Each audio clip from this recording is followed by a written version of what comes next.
Lord जय मसीह की आप सभी का स्वागत है। आज की सुंदर सुबह में हम आप सभी का स्वागत करते हैं आज की परमेश्वर से प्रार्थना करने के लिए। आज का वचन है भजन संहिता की पुस्तक चैप्टर 9 का वचन 18। क्योंकि दरिद्र लोग अनंत काल तक बिसरे हुए ना रहेंगे और ना तो नम्र लोगों की आशा सर्वदा के लिए नाश होगी। आमीन। परमेश्वर का आज सुबह में ये वचन है कि दरिद्र लोग अनंत काल तक बिसरे हुए ना रहेंगे। अगर हम आज दरिद्रता में हैं, परेशानियों में हैं, हम गरीबी में हैं, हम उन चीज़ों को प्राप्त नहीं कर पा रहे हैं जिन्हें हमें ज़रूरत है, लेकिन हृदय से आनंदित होइए, हृदय से आनंद मनाइए, क्योंकि हम हृदय से धनवान हैं। हम ऐसे लोग हैं जो परमेश्वर के जन हैं। हम ऐसे लोग हैं जिन्हें परमेश्वर अपने नाम से बुलाता है, अपने नाम के निमित्त बुलाता है। वो हमारा नाम जानता है, वो हज़ारों करोड़ों में भी हमारा नाम जानता है, और वो कहता है कि मेरी हथेलियों में मैंने तेरा चेहरा गोद के रखा है, तेरा नाम मैंने लिख के रखा है।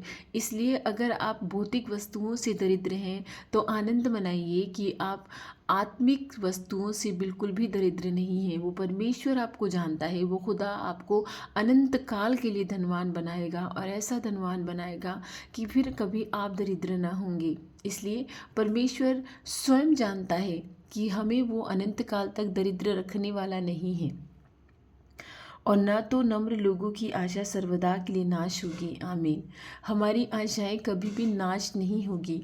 आज हम जो आशा लगा के बैठे हैं, जिन आशाओं में हम चल रहे हैं, जो उम्मीद हम पाल के बैठे हैं, वो ज़रूर पूरी होगी। विश्वास रखिए। आमीन। उस परमेश्वर में विश्वास रखिए, उस खुदा में विश्वास रखिए, धीरजवान बनिए, आशा लगा के रखिए कि मेरे लिए प्रभु जो करेंगे अच्छा करेंगे, और वो अवश्य करेंगे। वो खुदा आपको कभी भी निराश ना करेगा। हम दरिद्र हैं, लेकिन आनंद मनाइए कि हम भौतिक वस्तुओं से दरिद्र हैं। हम ऐसी वस्तुओं से दरिद्र नहीं हैं जहाँ पर हम खुदा को नहीं जानते हैं, उस परमेश्वर को, उस एकमात्र जिंदा परमेश्वर को हम नहीं जानते हैं, जो हम में चलता फिरता है, जो हम में निवास करता है, जो हमारे प्राणों की रोज रक्षा करता है, रोज़ाना हर भोर में हमें उठाकर उसके सामने बिठाता है, और हर रोज़ उसकी महिमा करने का सुख हमें देता है। हम कितने ही भाग्यशाली लोग हैं कि हम पापों से बचे हुए रहते हैं। ऐसे पाप हम नहीं करते हैं जिन्हें संसार करते जा रहा है। उस अंधकार की ओर संसार लौटता जा रहा है जहाँ से वो निकाला गया था। हम लोग तो बहुत धनवान लोग हैं जो उस खुदा को जानते हैं, उस परमेश्वर को जानते हैं, उसकी महिमा करते हैं, उसकी स्तुति करते हैं। हमारी जड़ें हमेशा हरी भरी रहेगी। आमीन। उस खुदा का वचन है कि धर्मियों की जड़ हमेशा हरी भरी रहेगी। हम अगर धर्मी हैं, हृदय से धर्मी हैं, हम अगर दया करते हैं, लोगों को क्षमा करते हैं, पाप के अवसरों से दूर रहते हैं, तो खुदा हमारी प्रार्थनाओं को अवश्य सुनेगा, क्योंकि वो अपनी आज्ञा मानने वाले को बहुत प्रेम करता है।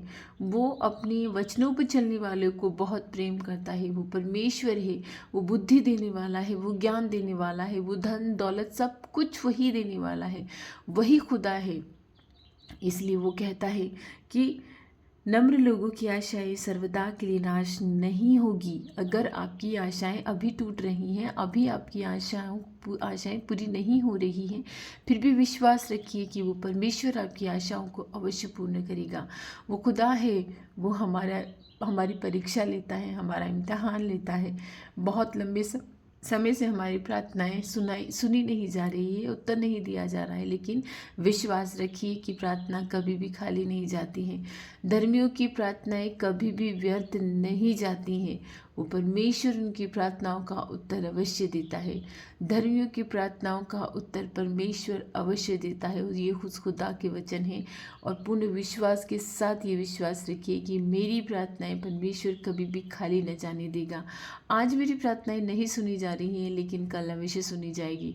हो सकता है कि उसमें कुछ कमी रह गई हो, कुछ देर परमेश्वर कर रहा है, वो मेरी शायद परीक्षा ले रहा है, लेकिन वो हमारी आशाओं को कभी न टूटने देगा, क्योंकि वो दरिद्र लोगों को कभी भी अनंत काल तक न त्यागेगा। भाइयों बहनों, इसी विश्वास के साथ आइए हम सब मिलकर उस परमेश्वर से, उस खुदा से प्रार्थना करते हैं जिन्होंने आज हमें जिंदा रखा है और ये सुंदर सुबह हमें दिखाई है। धन्यवाद धन्यवाद धन्यवाद।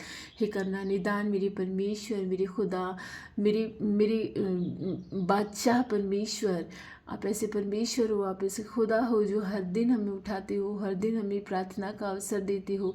अपनी महिमा, अपनी स्तुति और सम्मान और धन्यवाद और सब कुछ देने की योग्य आप ही हो परमेश्वर।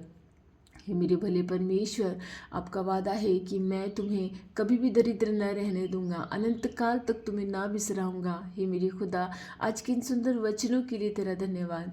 तूने जो ये आज वचन दिए हैं, हमें इन वचनों पर चलना सिखा मेरे परमेश्वर।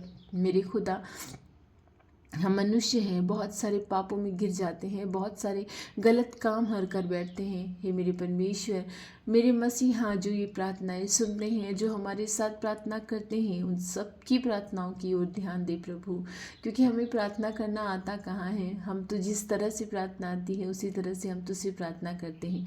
हे मेरे करुणा निधान परमेश्वर, तू सूखे हाथों को हरा भरा कर देता है, तू मुर्दों को जिंदा कर देता है, तू समुद्र को दो भागा कर देता है, तू विधवा की संतान को जिंदा कर देता है, तू 12 साल से लहू बहने वाली स्त्री को चंगा कर देता है, तू भूत प्रेतों को निकाल देता है। हे मेरे प्रभु, ये संपूर्ण विश्वास है मेरा कि तू कंगाल को रानी बना सकता है, तू गेहूं बीनने वाली को तू खेतों की मालकिन बना सकता है। हे मेरे परमेश्वर, तू एक जानवर चराने वाले को राजा बना सकता है। तेरे हाथों में सब कुछ है, तेरे हाथों में आशीष है, तेरे हाथों में सब कुछ है परमेश्वर। तेरे वचन जो है वो वजूद में आ जाते हैं जब तू वचन कहता है। तेरे वचनों से हम जीवन प्राप्त करते हैं। हे भले परमेश्वर, हे मेरे मसीहा, हमारी प्रार्थनाओं की ओर ध्यान दे, हमारी प्रार्थनाओं को सुन। हम दरिद्र हैं इस संसार में, लेकिन आत्मा से हम दरिद्र नहीं है प्रभु, क्योंकि तू हमारी सुधि लिए रहता है। तू हमें हर भोर को जगाता है, हर भोर को तेरे पास आने का हमें अवसर देता है। तू हमें रोज़ाना अवसर देता है कि हमारे पापों की हम क्षमा मांगनी चाहें। हे मेरे परमेश्वर, जो लंबे समय से भाई बहन बीमार हैं, जिन्हें शरीर में असहनीय पीड़ा है, असहनीय दर्द है, हमारी प्रार्थनाओं को सुनने खुदा, उन भाई बहनों को इसी समय इसी क्षण तू छू कर चंगा कर दे। हम उनकी बीमारियों को प्रभु यीशु के नाम से कहते हैं कि इसी वक्त छोड़ कर इन्हें चली जाओ, क्योंकि जहाँ वो परमेश्वर रहता है, जहाँ वो प्रभु रहता है, जहाँ वो खुदा रहता है, वहाँ बीमारियों का कोई काम नहीं है। जो लंबे समय से रोज़गार की तलाश में है मेरे परमेश्वर, अच्छा सा रोज़गार उनको दे, उनके डॉक्यूमेंट्स को आशीष दे प्रभु, ताकि वो जहाँ कहीं डॉक्यूमेंट्स लगाएं उन पर आशीष हो, और तेरी आशीष से उनके डॉक्यूमेंट्स सेलेक्ट हो जाएं और उन्हें इंटरव्यूज़ के लिए बुलाया जाए और उन्हें अच्छी जॉब मिल जाए। हे मेरे खुदा, जो लंबे समय से संतान प्राप्ति के लिए तुझसे आशीष मांग रहे हैं, ऐसे भाई बहनों को आशीष दे प्रभु, क्योंकि गर्भ का फल तुझी से मिलता है। हे प्रभु, इन लोगों की सुधि ले जिन्हें लोग बांझ कह के बुलाते हैं या कहीं कुछ और कह के बुलाते हैं। मैं परमेश्वर, तेरे लिए कुछ भी असंभव नहीं है प्रभु। जिनके घरों में अशांतियाँ रहती हैं, उन घरों को तू शांति दे। जो पवित्र आत्मा चाहते हैं, उन्हें तू पवित्र आत्मा दे, भरपूर मात्रा में तू पवित्र आत्मा दे परमेश्वर, की तेरे मार्ग पे हम सदा चलने पाएँ। हे प्रभु, आज जिनका जन्मदिन है उन सभी को आशीष दे परमेश्वर, कि वो आज अच्छे काम करने पाएँ और अच्छे जीवन में बढ़ने के लिए तेरे मार्ग पर चलने पाए परमेश्वर।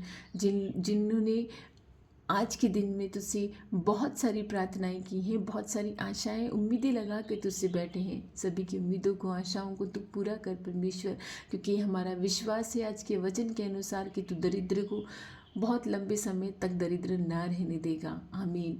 आज का सुंदर वचन तूने दिया है परमेश्वर, आज के दिन के लिए धन्यवाद। ये दिन तुझे चढ़ाते हैं।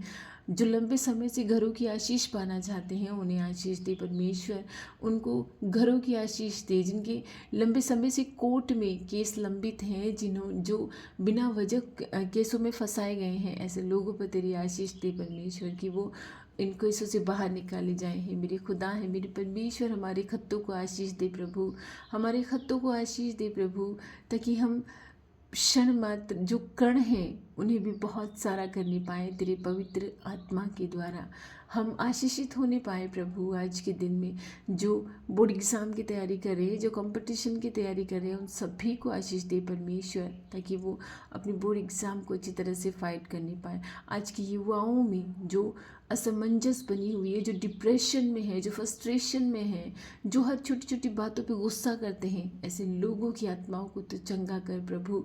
ऐसे लोगों को तो चंगा कर परमेश्वर। आज के युवा जिस तरह से पाप में गिरते जा रहे हैं, हे परमेश्वर, उनकी सुधि लेकर ताकि वो तेरे सुसमाचार का प्रचार करने पाए, तेरे मार्ग पे चलने पाए प्रभु।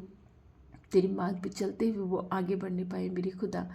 आज हमारी रक्षा करना परमेश्वर, हमारी आने जाने में रक्षा करना, हमारे खत्तों को आशीष देना, हमारी वाणी पे विराम देना कि हम जो भी बोले सोच समझ के बोले। हमें तेरी बुद्धि से परिपूर्ण कर परमेश्वर, ताकि हम तेरी बुद्धि से, ज्ञान से परिपूर्ण होकर कुछ उल्टा सीधा ना बोलने पाए। हे मेरे खुदा, मैं सारी प्रार्थनाएं यीशु के नाम से मांगती हूँ, आमीन।